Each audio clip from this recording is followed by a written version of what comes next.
माऊलींच्या पालखीचं आगमन 15 तारखेला आपल्या जिल्ह्यामध्ये होणार आहे। पाडेगावला रितसर प्रशासनाच्या वतीनं जिल्ह्याच्या वतीनं स्वागत झाल्यानंतर या ठिकाणी मुक्काम स्थळ हे आहे। या तळावरती या ठिकाणी माऊलींच्या पालखीचा मुक्काम असतो। कधी 2 दिवस असतो, कधी 1 दिवस असतो। या वर्षी 1 दिवसाचा मुक्काम आहे। 15 तारखेला माऊलींची पालखी या ठिकाणी येईल, 15ला विसावा घेईल, विश्रांती घेतील आणि 16ला पालखी दुपारी इकडून पुढच्या प्रवासासाठी रवाना होईल। मी कालपर्यंत आपल्याला सगळ्यांना माहिती आहे अधिवेशनामध्ये होतो। काल अधिवेशन संपलं आणि आज लगेच मी यंत्रणेला बरोबर घेऊन तिथले आढावा जे काही नियोजन आम्ही प्रशासनाने केलेलं आहे त्याचा आढावा आम्ही या ठिकाणी घेतला। मी जरी अधिवेशनात होतो तरी प्रशासनाबरोबर मी सतत संपर्कामध्ये होतो आणि नेहमीप्रमाणे आम्ही सर्व नियोजन या ठिकाणी केलेले आहे। पोर्टेबल टॉयलेट, पाण्याची व्यवस्था, वारींच्या बरोबर दिंड्यांच्या बरोबर टँकर असतात पिण्याच्या पाण्याची, त्यांचे फिलिंग पॉइंट, स्वच्छतेची व्यवस्था, आरोग्याची व्यवस्था, विद्युतची व्यवस्था, या सगळ्या यंत्रणेना त्या पद्धतीनं त्यांनी ते नियोजन पूर्णपणे आपण केलेलं आहे। जिल्ह्यातला एकूणच आगमन आणि जिल्ह्याच्या बाहेर प्रवास करेपर्यंत सर्व कालावधीत एकदम शांततेनं व्यवस्थितपणानं हा सगळा सोहळा पार पडावा यासाठी आम्ही सगळ्यांनी चांगलं नियोजन केलेलं आहे। लोणंदवासियांचं नेहमीच खूप सहकार्य या संपूर्ण पालखीच्या मुक्कामाच्या निमित्ताने या ठिकाणी असतं।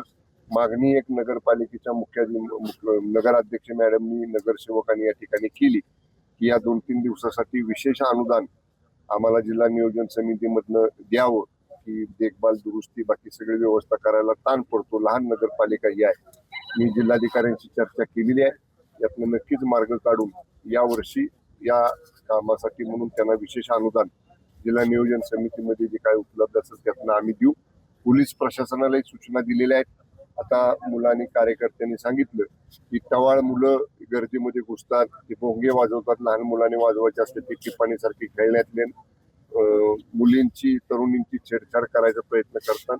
मी जिल्हा पोलीस अधीक्षकांना सक्त सांगितलेलं आहे, खाजगी वेशातले पोलीस ठेवा, लहान मुलं सोडा, ज्यांना बाल वयच आहे ते खेळण्यासाठी वापरतात, पण ते सोडून टवाळ मुलं जर असं काही वापर करत असतील तर तात्काळ कारवाई करा, अशा सूचना एसपीने या ठिकाणी दिलेल्या आहेत। एकंदरच संपूर्ण पालखी सोहळा, पालखी आगमन, पालखी प्रस्थान आणि माऊलींच्या पालखीचा मुक्काम या सगळ्यांचं नियोजन आम्ही प्रशासनाकडनं योग्य पद्धतीने केलेलं आहे।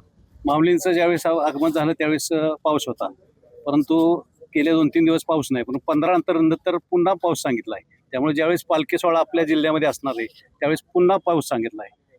त्याविषयी आपण त्या दृष्टीनं सुद्धा पूर्ण तयारी या ठिकाणी केलेली आहे। तात्पुरता निवारा देणं, ज्यांना आवश्यकता असेल त्या सगळ्या, समजा त्या पावसाच्या निवाऱ्यासाठी म्हणून मुळातच टेंट असतात, तरी सुद्धा आपण ज्या ठिकाणी पर्यायी जागा उपलब्ध आहेत त्या ठिकाणी सर्व वारकऱ्यांची व्यवस्था करण्याचं प्लॅनिंग आपण केलेलं आहे। सुदैवानं कुठलेही व्यत्यय येऊ नये अशी माऊली चरणी या ठिकाणी आपली प्रार्थना आहे। नेहमी निर्विघ्नपणानं जिल्ह्यातला सगळा प्रवास, विशेषतः लोणंद पाडेगावचं आगमन, लोणंदचा मुक्काम आणि इथून प्रस्थान हे नेहमीच निर्विघ्नपणे पार पडत असताना आपल्या जिल्ह्याची परंपरा यावर्षी अबाधित राहील अशा पद्धतीची आपण माऊली चरणी प्रार्थना करूया।